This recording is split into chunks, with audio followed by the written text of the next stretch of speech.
أعوذ بالله من الشيطان الرجيم. بسم الله الرحمن الرحيم، والصلاة والسلام على الهادي الأمين سيدنا ومولانا محمد المكين وعلى آله وصحبه سبيل الرضوان والتمكين. mbokk yi assalaamu aleykum wa rahmatullahi taala wa barakaatu. noo ngi leen di nuyooti bu baax te di leen siyaara, di leen ñaanal jàmm, di ko ñaanal mboolem jullit, di leen fàttaleet rek ne noo ngi woon ak yéen ci naafile koor gi di naafile yi nii woowee naafile Sëriñ Suhayb.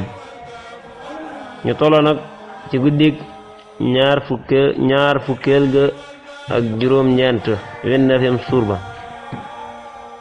di guddi goo xam ne nag Sëriñ Suhayb bu jagleel na ko naafila gu am njariñ, ndax Sëriñ Suhayb mi ngi wax naan julli gi ñu ko jagleel képp koo xam def na ko rek, képp koo xam julli na ko rek des na ko jéggal bàkkaaram yu njëkk ak yu mujj. julli gi nag ñeenti rakka lay doon, rakka bu ci ne mu jànge Fatiha dañ cee teg wa tiini ak qul yaa ayyuhal kaafiruun ak suuratul Ixlaas lu ci ne juróomi yoon.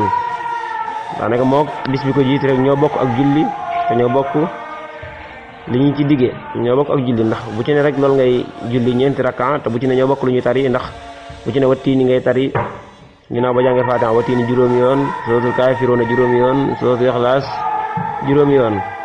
moom ak julli ko jiitu 28e suur bi moom 29e suur bi kon ñoo bokk ak julli te bu ci ne rek ku ko julli des na ko jéggal bàkkaaram yu njëkk ak yu mujj, des na ko jéggal bàkkaaram yu njëkk ak yu mujj. kon dina wax rek ngeen di bàyyi xel julli, ndax julli yu am solo la.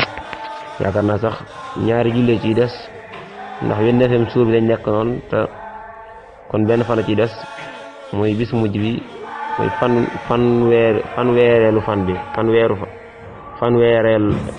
fanweereel gi. ndax foofu da nga yaakaar ni sax benn julli ci des, waaye daa nekk bis boo xam dañ ko jagleel ñaari julli yoo xam ne boo ci def rek,